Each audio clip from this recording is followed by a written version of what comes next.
SpectreVision Radio.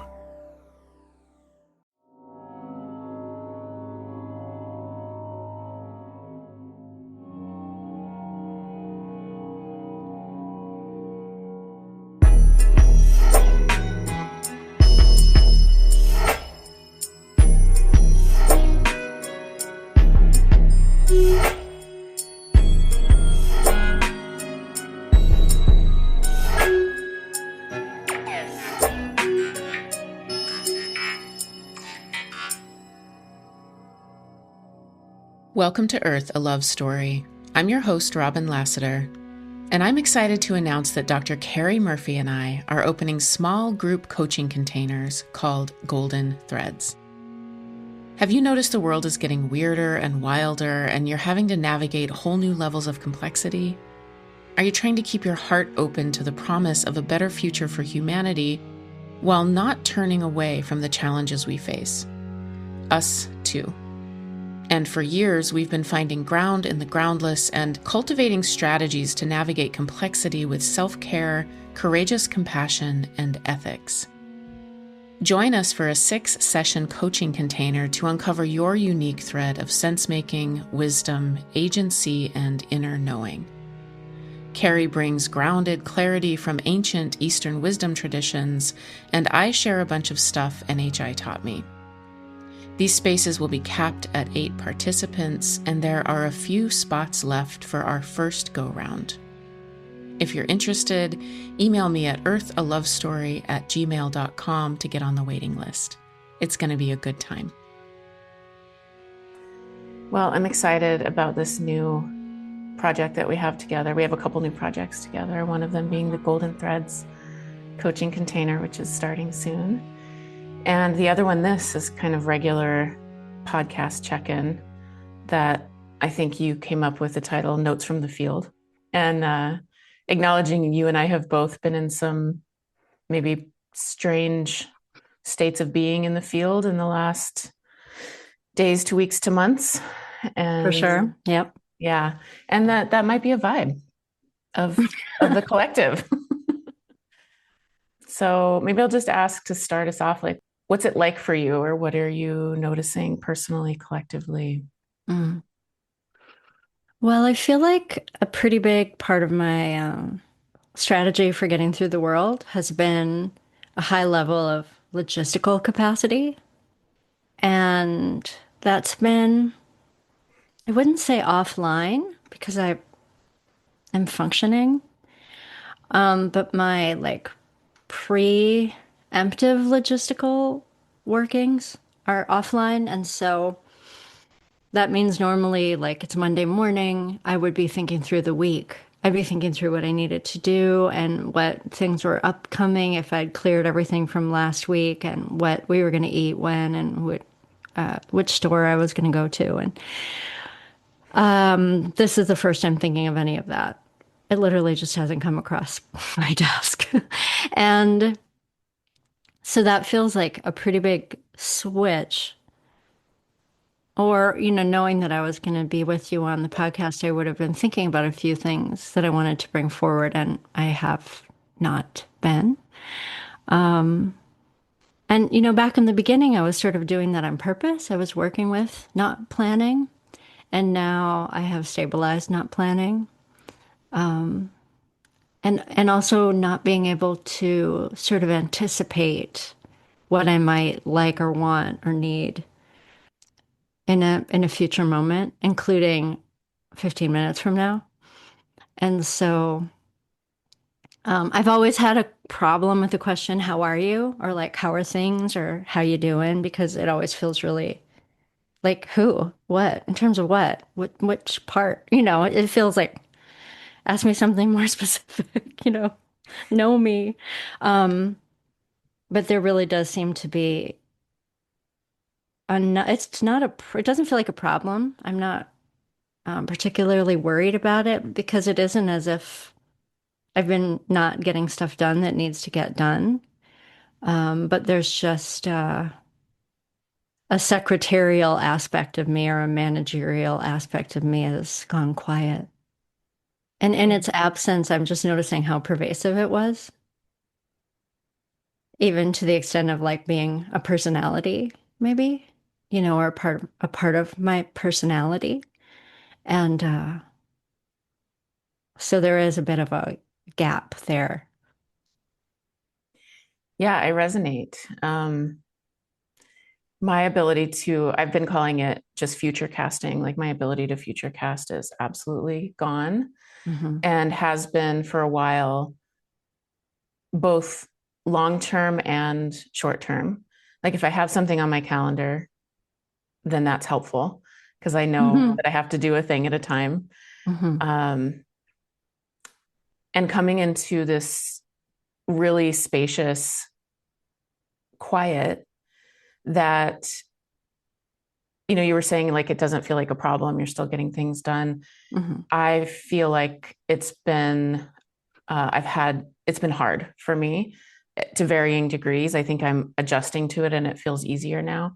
But for a while, being in kind of the spacious present moment without being able to future cast as like you said, like as a strategy, not that I would even land on any of the things that I was trying to install into my own future timeline, but just the mental activity of like, first this, and then I'm going to plan this. And if this works this way, then this will bring me stability here. And, having all of that gone and not having a strategy to know what comes next has been at times great. Like if I don't have to interact with too many people, or if I am not in a place where I'm trying to figure out my entire life, which is that Hmm. was that was my main, maybe kind of managerial part.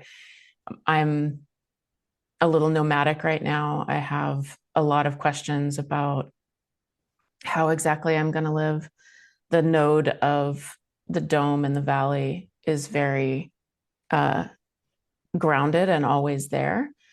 It doesn't feel like exactly the time to be there, and I've been doing a lot of traveling in my truck, and so the part of me that wants stability and home and groundedness and doesn't know how to get from here to there, and the future casting is offline, that has been really, it's felt pretty destabilizing Yeah. and kind of a deep discomfort with just the present moment, and then becoming more acclimated to the present moment and noticing that turns out, even if I'm not tracking and managing and trying to install a future timeline, that things unfold anyway.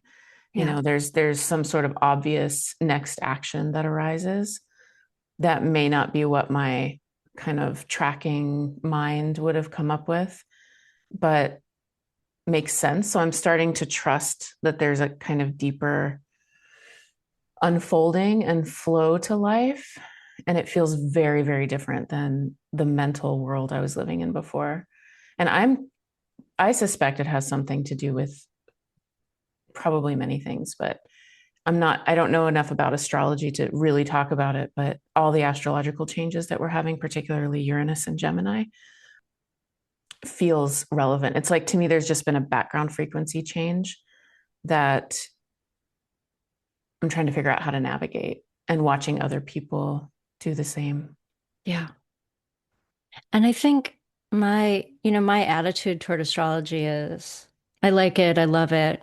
I mean, this morning when you were like, you still up for doing the podcast, I didn't know, so I checked my horoscope, which literally said, do the podcast, literally. And I was like, okay. So here we are.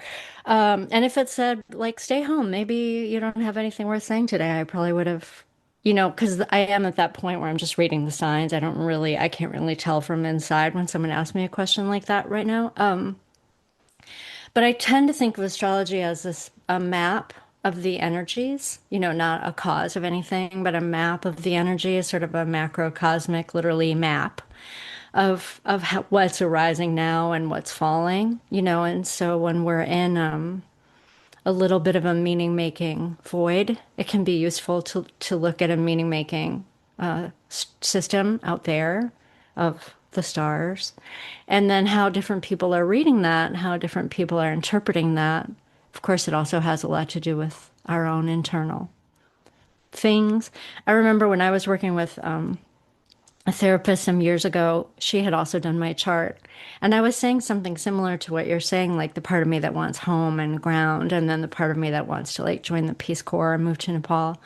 And they were fighting with each other and they were angry with each other. And I was like, I got to get this figured out. You know, the part of me that wants ground and stability is very judgmental against the part of me that wants to join the Peace Corps and roam around. And the part of me that wants to join the Peace Corps is very judgmental toward the part of me who wants to like have both a traditional and a Roth IRA, you know? And so fortunately, my therapist was like, well, you have a Taurus moon and you have Aquarius in your midheaven. And so, you know, you're not going to get this figured out. This is going to be a tension you'll be navigating for your whole time here. And for me, that was such a helpful frame because I was really in this sort of problem with it. It was an emergency. It was like a huge problem. And then it opened up for me into being, I have this really stodgy banker who sits in my emotional body and wants things to be quiet, safe, and stable. And then I have this wild-eyed Aquarian lunatic in my soul arc who wants it all.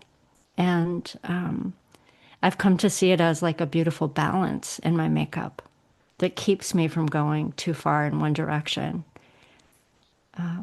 You know, it's to me, it's quite an obvious yin and yang pairing that I really appreciate. Mm-hmm. And that didn't give me any answers, but it gave me a beautiful, and I appreciate astrology for that, the capacity to give a structure that allows some place to put all the feelings and thoughts and ideas.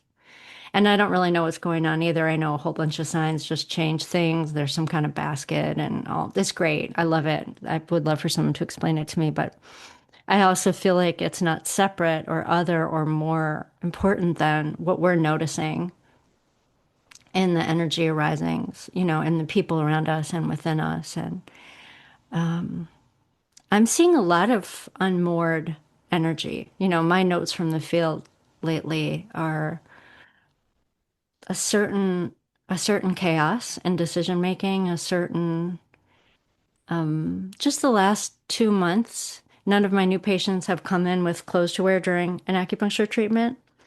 And I do have it in the email that they get when they make an appointment, like bring this to wear. But also, to me, it's sort of a like they're not doing forward planning either. Like, okay, I'm going to go get acupuncture. What is that? What does that entail? What do I need? You know, can I be wearing a full jumpsuit for it? Or if I'm coming in for digestive stuff, will she need access to my abdomen at all? And am I wearing anything that allows for that? And I don't see it as a judgment. I really see it as a noticing of people not really planning forward into what's needed. And I don't know if it's an overwhelm with the climate crisis and our political situation and our deep rifts among us and groceries cost too much and everything that's happening. If to me, I wonder if there's a sense of overwhelm among people where they're just sort of at their wits' end, you know, and I worry it's not the end. It's not the end. Things will become more complicated, or they have the potential to become more complicated, and that our capacity to respond and interact with our reality is going to need to grow. But I'm finding in my own body, like, based on what? You know, upon what is my resilience? What's the foundation of my capacity? And in the past, it's been this sort of anxious, forward thinking. What am I going to need to take care of so things are okay? And that, as that's clearing, you know, there will need to be something else. And I'm not sure what that is at the moment. Yeah. Thanks for naming all that. I was thinking actually this morning, both the real helpfulness of frames, like how helpful it just is to have a frame when it's hard to future cast or when things are confusing or if there's overwhelm, like truly helpful. And also recognizing that what the language that we would use is that they're empty. There's not some sort of structure out there that is unchanging, holding everything in a certain way. And if somebody, if it could just tell us how to lock into something, then we could figure it out. It's not that. It's like this framework can help me with my meaning making. And with meaning making, we can function, and it can be fluid and change, which is really helpful. So, you talking about your Taurus moon and your Aquarius at your midheaven, which doesn't surprise me at all. Another frame that I use is human design. I'm a 2-5 in human design. The 2 line, the conscious line, is a hermit.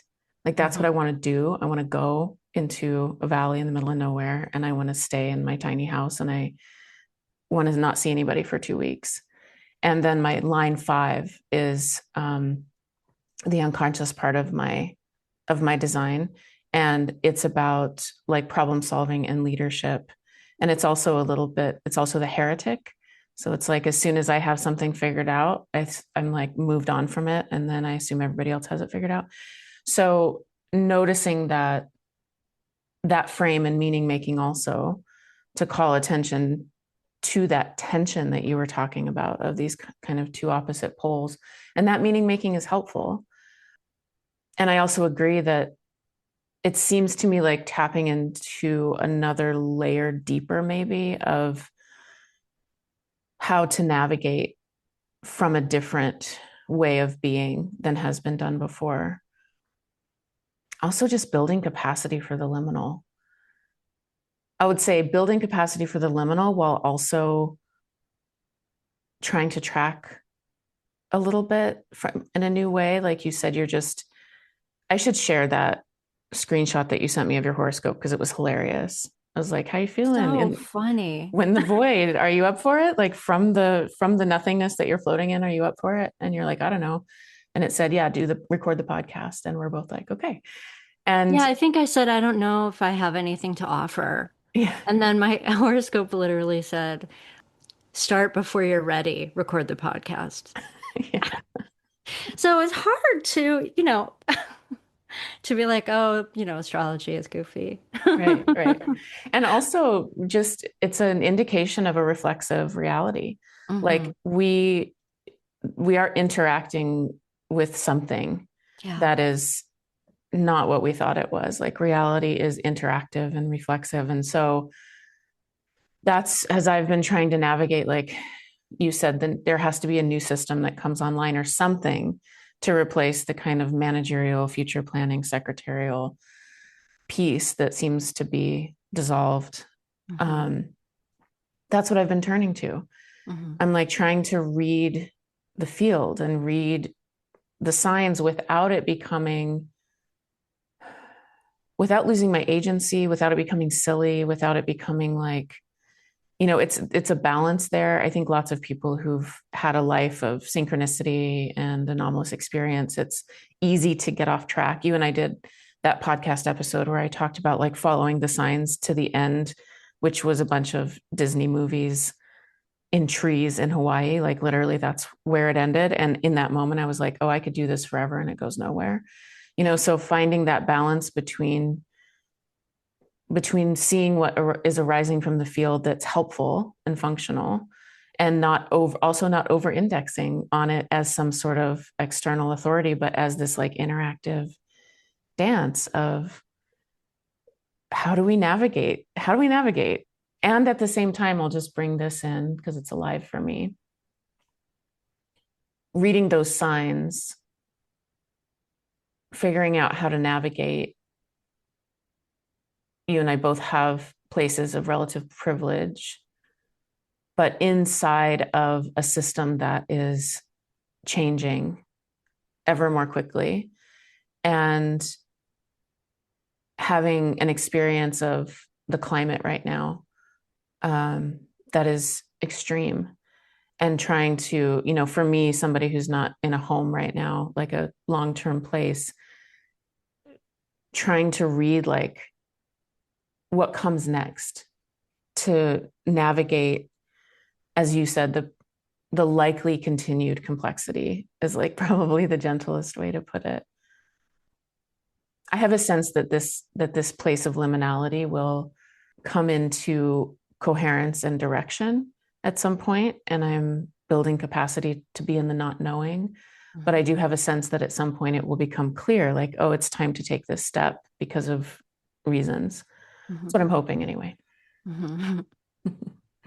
Yeah, I was thinking about the honeycomb matrix, which is your reality depends on where you place your attention and the quality of your attention, that teaching that you received. And when you ended up in Hawaii, with trees surrounded by boxes of Disney movies or decorated with boxes of Disney movies, I was just seeing that as sort of a falling into the world of signs and reality being like, oh, okay, here are magical synchronicities and magical, is this what you're interested in? And the more, just like any rabbit hole. And I feel like the internet is such an amazing teacher of this exact thing, that whatever you pause on, you get more of. And your algorithm, which I always call reality the algorithm, whatever the algorithm is returning to me, I'm really noticing what I'm noticing and how I'm noticing it. And then I get more of that. And I think it's the secret. I think it's manifestation. It's all those things. And also the real downside to that, which is just synchronicities that are just two sides of the same coin, but not inherently meaningless. Like you can get into a beautiful glimmer world and get lost in it. It's not, it too, like astrology, like anything, is not the ultimate truth realm. It's still this reflective, reflexive, responsive thing. So it really felt like that as you were talking about it. And I've been noticing that things are not looking super beautiful to me right now. Like trees and flowers are looking scrubby and thirsty and struggling. And I don't know if that's me or it. I don't know if that's a note for a field or a note from me. I'm part of the field, so I can't tell whether it's coming at me or from me, where the relative reality of it would be. Are we having a beautiful August in Milwaukee? I mean, there's butterflies in the zinnias, and that feels good. But I sense a strain and a struggle. And again, I don't know, is that me or is that them? Is that butterfly having a hard time, or is there enough water? Every time I look away, it rains like 3 inches, but then I come back and there's not rain. And so I think there isn't rain. So I don't know. I feel like something very trippy is happening with my own perception. And to the extent that my attention might be causative to anything in the reality, I'd like to create a benefit for the reality around me and the beings. And I get worried, and I think this is not useful, that if my own energy is cluttered or struggling or grouchy, that I will be, polluting to the field. And that's just like a worry and a guilt that I have. And at the same time, I try to be real conscious of the fact that like I don't control the weather. I think that that's a place of consciousness that we can get to where we're noticing things are reflective and responsive, and we can start to be like, I control the weather, you know? And I think it's not true, but it's not true like that, but it feels there's a sort of hall of mirrors and, well, what is causing anything? And is it only causing anything to me? I think we've talked about this privately. I don't know if we've talked about it on the pod, but Dolores Cannon's prediction of the split, the new Earth. It seems to me that it's happening, but it's individual. That the extent to which we have a shared reality with even the people who are closest to us is really changing. And I I really enjoy having a sense of overlap in my reality with the people who are close to me. And I sort of am grieving the sense of individuality, which I fear in this conversation. Do you know what I mean? I do. In fact, I made a note of like 4 things to talk about because that's, like Yeah. 4 little nodes. And one of them says individuality. Like that's one of the things that's up to. It's again, if we're, to draw on a framework that we can use for meaning making or not, human design, the cross of the sleeping phoenix coming in 2027, it is a move from the tribal to the individual. And to each person, it's been, some people even describe it as like a selfish energy or a selfishness.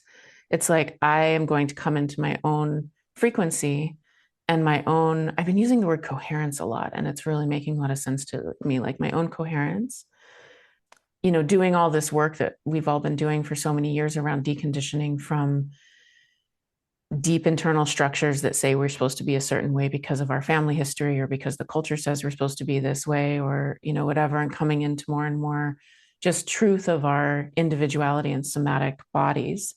I think that that's going to continue. And I find it both exciting and scary. What's interesting is that it's also about like individuality in community. So the actual, according to this framework and my meaning making, like the best thing that we can do is come fully into our own individuality, into individuation, so that we can serve and be part of a community, shining, with our kind of utmost genius through the facet of reality that comes through this body and field. And so in that way, I find it exciting. And also, I think it touches on the deep kind of root chakra, survival, tribal, go along to get along, overlapping of realities for safety that we've been living in according to this structure for at least 400 years, this system, the cross of planning. And it's very Age of Aquarius. You're reminding me of belonging as opposed to fitting in, and that creating community, not through oppression of any parts of ourselves that are different, but connection via authenticity. Yeah. And that feels hopeful, and that resonates, that the tribe won't be based on dress code. Right. Yeah. Right. Yeah. We have to all assimilate in order to be safe, which in some ways is exactly what we've been doing consciously and unconsciously for a really, really long time. That's what our systems are set up for. This is the way to be successful. This is the way to either be invisible or be seen. Like all of these structures exist to survive in a world that's built on systems of kind of assimilation. And so I've been noticing I live in this like amazing reality bubble where just about everybody in my life has been doing deep inner work for a really long time. And I get to be me and you get to be you. And like nobody takes it personally if, somebody has a bad day or you don't agree exactly with something that I agree with, and vice versa. There's so much space for us to be authentic, and it's like, we want it. It feels really good to even be able to navigate those things. And so that's my reality bubble. And I'm noticing as I'm, getting like a tiny bit more visibility with SpectreVision and, just a little, coming a little bit out of that bubble into a larger space, noticing that there's a whole bunch of people who have opinions about the way that other people should do things and what kind of language they should use and how they should talk about things. And it's shocking to me. It's like, oh, we haven't all decided yet that like, this is not what we're doing. We're not. Oh, you don't like that? It's like, oh, my reality has not reflected that back to me in a really long time. And so it's been interesting and a good practice for myself to come back into my own self-authority, which I think is part of the individuation that feels edgy, because it's like, if I don't go along, then there's a risk of not being safe in whatever community I'm talking about. Right. Which is which are very low stakes communities. Like the comment section of a video or podcast are very low stakes communities, even though I love, the people who listen. But if I don't have a relationship with a person and they're giving me opinions about things, it's a great place for me to practice what actually is true in my body. Do I want to conform to this request, or have I made these decisions consciously to do things in a particular way? And can I hold my own somatic truth, even if parts of me come up that get scared, that I'm going to be criticized or, whatever it is, ostracized? These deep, like, foundational survival energies. Mm-hmm. And I think what is helpful for me in terms of one of the orienting, like, pathways through the field that I can follow is that it's like, can I stand behind what I'm doing, not in any sort of confrontation way or prescriptive way. I have no desire for people to agree or not agree or whatever, but just, this is the truth in my body and this is what I'm expressing. And going through the discomfort of the edge of claiming that agency and finding safety again and again feels like training for where we're going with this individuation in community. Like, authenticity is the currency, and like the heart is the currency. All these things that haven't been at the forefront in our world for a while, or have been coming online slowly, I think. Yeah, I just read this quote by Georgia O'Keeffe on the internet, so who knows? But she said, "I've settled the matter for myself. All flattery and criticism go down the same drain." Mm. And that's very beautiful. And I mean, like you didn't just say this, but you certainly take feedback, Mm-hmm. and I think that you even anticipate in your soul. If something starts to come up in you, you also see other perspectives at the same time. And so it's not like there's fragility in any of your offerings that they can't take a response or a, hey, what about this? I think the wholeness and the wholesomeness that comes from multiple perspectives on something is beautiful and valuable. But to not live or die in the comments section is a whole different thing. And it includes hearing from someone that disagrees with you and saying, oh, yeah, that's a really helpful added perspective, or no, I'm not going to join you in that Right. The wagon. non-defensiveness of it, Yeah. just information, curiosity. How does that land in my body?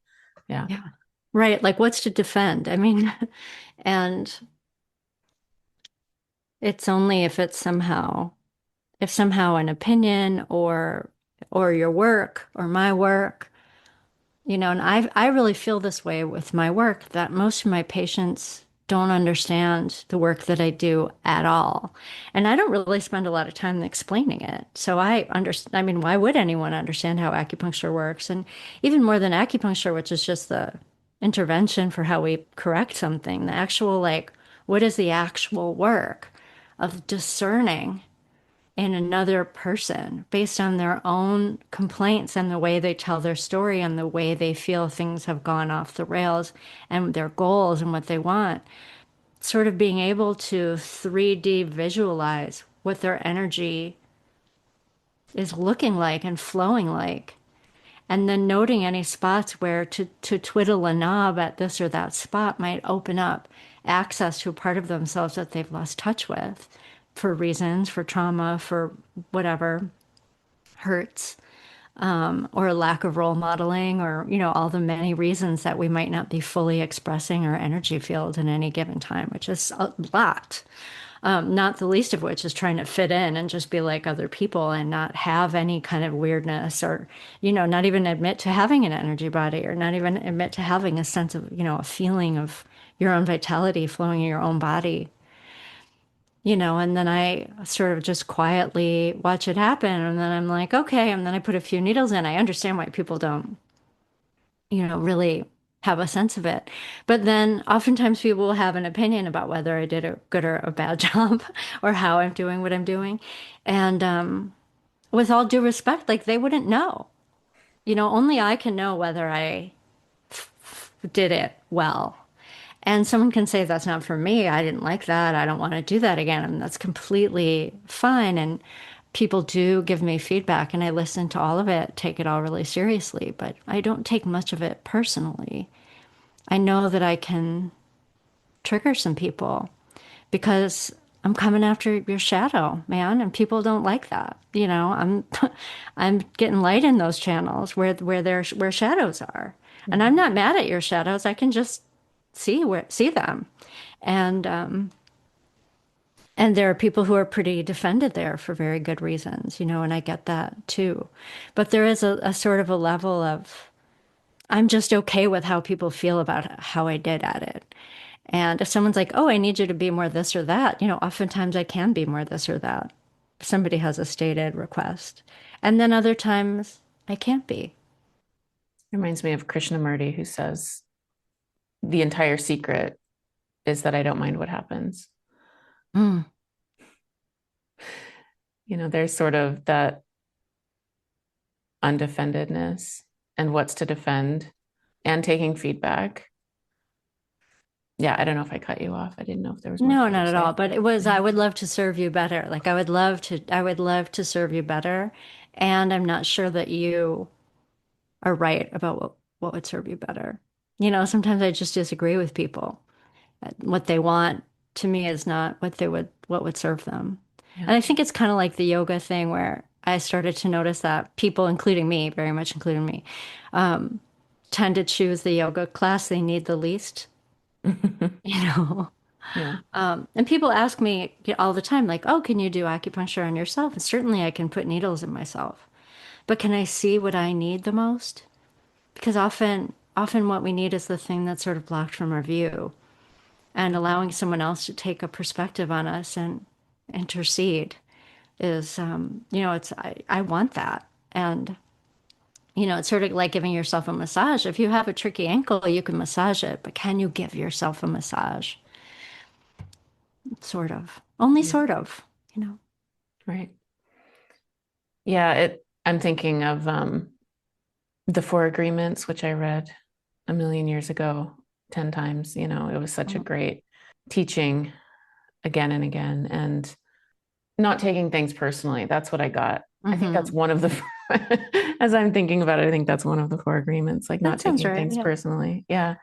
Realizing that, to such a level that there is less and less and less to defend. And I'm just remembering back to when I read those books, how much there was to defend, like how much I needed to, how fragile it all felt and how terrifying it felt if there was an opinion that was different than mine or any kind of criticism. And it's such a freedom to have less and less of that these days. And also, like, I think in that book or somewhere along those lines or that time, it's like, don't worry about what people think of you, because they're probably not thinking of you.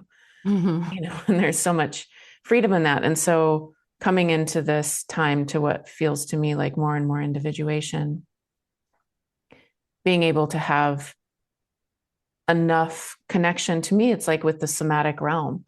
It's like, what does my body say about this? Can I hold the truth in my body? And noticing more and more that the things that don't catch anywhere, it's like there's nothing to hook into in my emotional body, my somatic field. I really trust that. I trust that that means I don't need to do anything about it.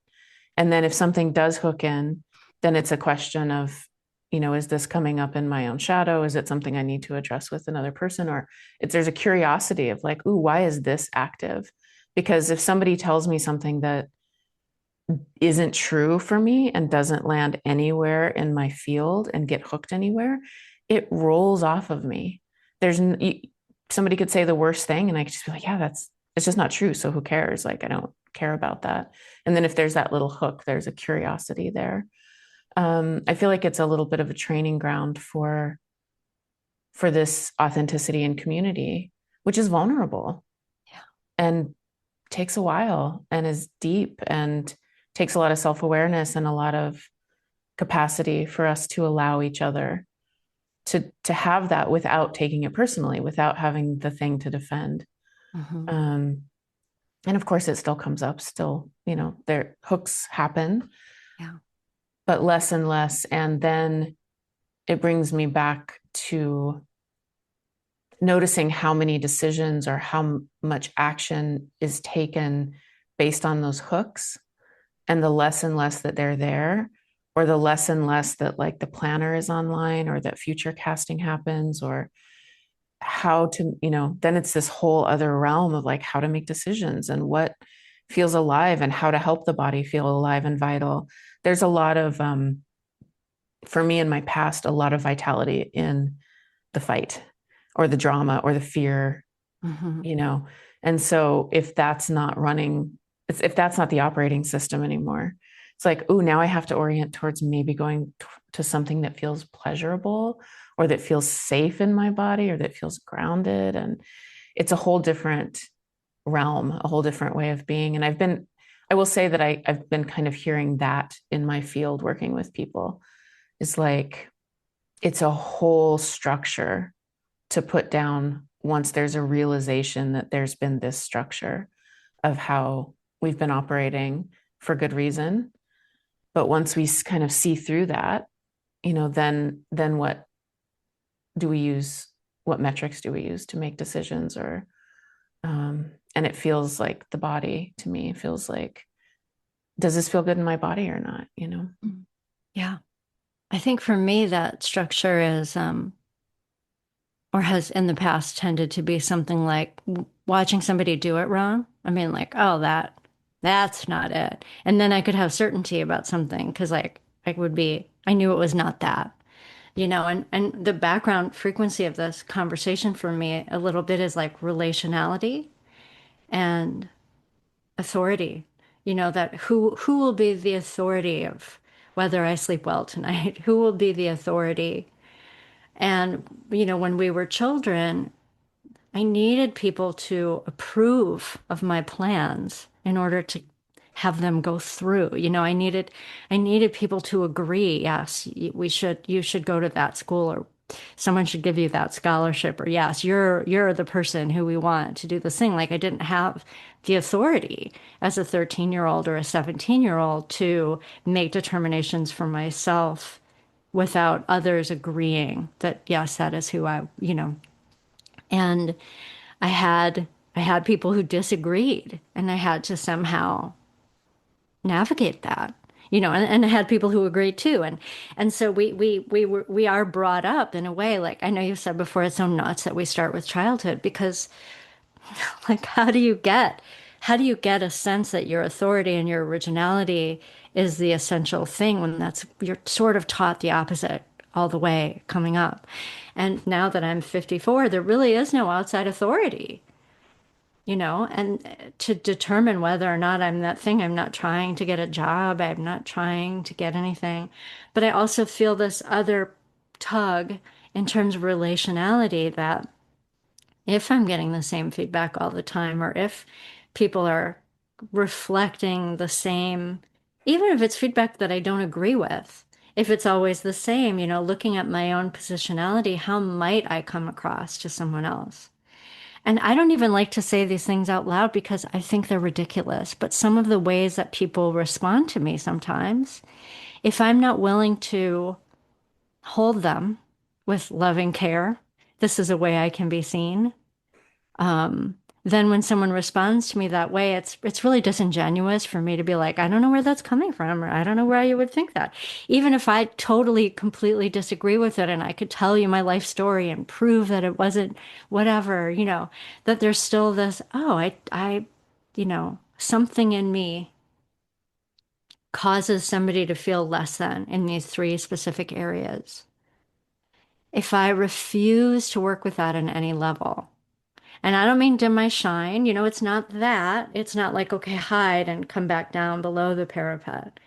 But there is too, to me, there is a relationality piece of, and I feel a sort of chakra thing coming up, that the first chakra is like, can we survive here? The second chakra is the tribe and membership in the tribe and getting our needs met via the tribe. And then the third chakra is individuality, but it's like the individuality of a 5-year old. Like, I'll do it myself. And you're a boy and you're a girl. And yeah, I like yellow and purple is stupid. And it's this very like black and white individuality. And then you come into the heart space where it's sort of like this, it's unconditional. It's everyone, it's all one, but it has this equanimity. It has this like one taste. And then you go into the fifth chakra, the throat, and there's this profound narrowing. Just look at your body, like the heart. That's the biggest part of us. And then this narrowing as things get real specific to another kind of authenticity, but which includes the ears. The throat chakra shouldn't be called the throat chakra because it's the ears are in there too, and the jaw and the throat. So it's not just what I'm speaking, but the reality that I'm getting back and the relationship between my interiority, my understanding of what's going on, and the exteriority that seems to be reflected back to me. And it's such a fine, subtle place to be in that fifth chakra. And then, when you rise up out of that to the sixth chakra, and I'm sure all the integral people are hearing some resonances, you see beyond that. You see beyond that. And seventh chakra is just sort of pure spirit. And that beautiful coordinating in the body of like small and then the group and then the individual and then the group and the individual, but with growth. It's not just going around and around in a circle. It's a lighthouse. I think that's spiral dynamics. You're sort of arising through all these levels, and it's also sort of like your human design thing, which is going deep within and withdrawing from everything and then emerging with some solutions and then dropping them like a bomb and leaving again and going back inside is a very reasonable blueprint for how you could go through the world. And it's also empty of any inherent. You could also drop it and do something else. I have a Substack and I stopped writing on it completely because the world started to feel so complicated to me and horrible that I felt like everything I had to say was fucking banal and useless. And like, I'm gonna what? Like, find a cute little image to go on my Substack with a genocide and a climate destruction and, our national monuments being destroyed and mining happening and protected lands being unprotected. Like, who cares what I have to say? But then when I say that out loud, that doesn't sound right. We're all just going to go in the cave and not say anything about it. It's so endlessly, how do we go out there and help? And how do we come in here and rest? Because I also feel in my own parts this constant desire to be productive and helpful and useful and to serve. And that resting is only for the ability to come back out and serve again, and I'm really hitting the edge of that lately with some sluggishness. It feels like if I don't submit to it, I'm never going to clear this part. Well, that was just like a big mic drop moment. Thanks for bringing us through all the chakras, really, so beautifully and succinctly. Can't help myself. I know, it's so good. And it's hilarious that you said that about the integral people. Like, I was like, this is development. Like, this is developmental theory here. It's really interesting. So, but of course it is. Of course, because we're not inventing anything, we're discovering things that exist, like these patterns that exist. And so, but that was really beautiful. Well, I just want to say this is kind of what our offering is going to be, that you kind of brought up at the beginning, that Golden Threads coaching is, being able to sit with each other. This is a normal Carrie and Robin conversation, and opening up the coaching space to being really honest about what's coming through. And then typically one or both of us are reminded of, for me, the energy body, for you, the teachings, and something that can serve as, just a little framework for this month to help someone get a little bit of ground. under their feet and to help us get ground underneath our feet as well. Yeah. It's just such an interesting way that my life has unfolded for somebody who is so internal, like wants to be in a cave, wants to go, um, to forever, like always in my life from very early on, be forming communities, and coming into community space, which still feels vulnerable to me, but also there's intelligence in the communal field that we can, I hate the word mine. Like it feels so extractive, but that we can exchange together or discover together, explore Garden. together. Maybe we can garden it. I love that. The gardening of that. I think one of the things that you talked about, and it's just, I don't want to bring it in fully today, but I just want to say it because it's been so alive for me, is just this idea of third things, rather than having it's either this or it's this, it's these two poles, that there's a third thing that includes them both. And that's both depending on the perspective taking, which you talked about before, like so helpful to be able to take 30 different perspectives and look at things in a million different ways. And so depending on that, someone, might find it edgy and challenging. And for me, it's just lately been completely liberating. Like if we step completely outside of this system that is either binary or trinary or whatever it is, that there's a third option or another option or the secret thing or the thing that is between the things. And that feels really alive to me right now in so many ways. It is it's the ability to hold paradox. It's the ability to broaden capacity in our own internal fields, to hold more and to see more. And at first that has felt over the years like a stretch. And lately it just feels like this massive relief. Like what if we could put down needing to solve for this or that, a little about what you said at the beginning about the Taurus moon and the Aquarius in midheaven. It's something about the tension between those two things that actually is the generator or the driver for experience, for decisions, for evolution, and like coming into balance, but not that it'll ever be a static, fixed balance, but actually the dance that you and I have also talked about a lot with yin and yang and archetypal masculine and feminine, that there's the dance between the poles, and the third thing feels really somehow like the medicine for me for these times. And it just feels delicious. You and I have talked so often about replacing patriarchy with matriarchy is just playing ping pong, recognizing that there's a sacred third where there is a non-static balance. There's a non-static tension, and even a sexy tension, which is what Tantra would invite us to find it sexy, to find it invigorating, to not take sides there about male and female, yin and yang, but to say this is the birth, this is where life comes from, this meeting point between these poles. And everything in this realm of apparent form and emptiness, of apparent, matter and energy, is largely perceptual.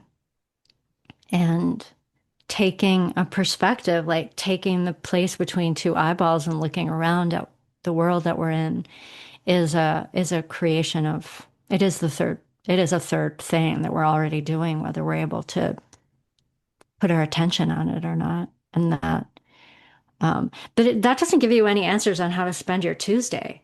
And I mean, for me, there is a little bit of like, woo, of thinking of really feeling a feeling of being in the corridor.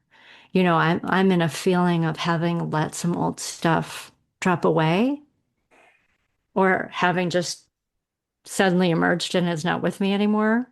Um, and even my dreams being just, they've been so wild and strange lately. And I keep finding myself in these situations.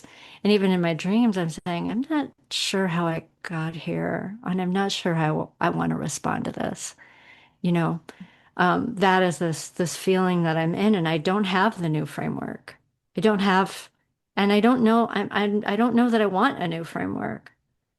I'm not grasping for a new framework, but I'm also blah blah potatoes. I don't know. I don't know. I don't know how it's going to go next, and I do feel there's a certain comfort in being a middle-aged person with like a house and a career. And I go into the office at these hours and people book themselves online for my time. And then I serve whoever is in the room. And then I come home and whatever, that right now my life can handle a certain amount of liminality. I don't really need to figure anything out right now. And it's good for me to say that out loud. Yeah. Yeah.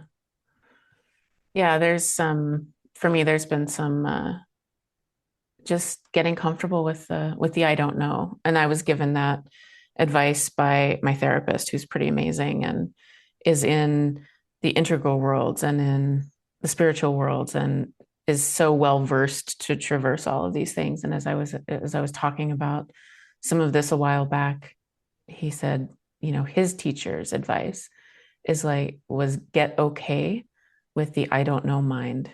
Mm-hmm. And not what I really wanted to hear as I was grasping for the next framework, where do we go from here?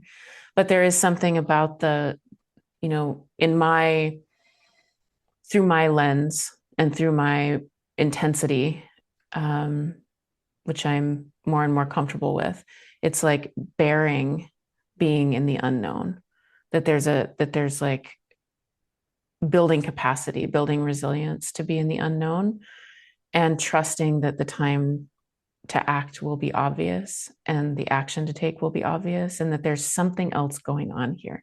Mm-hmm. Not that there's an external authority even, but that which is a very cross of planning idea. And the cross of the sleeping phoenix is about there is no external authority. It's our own internal authority.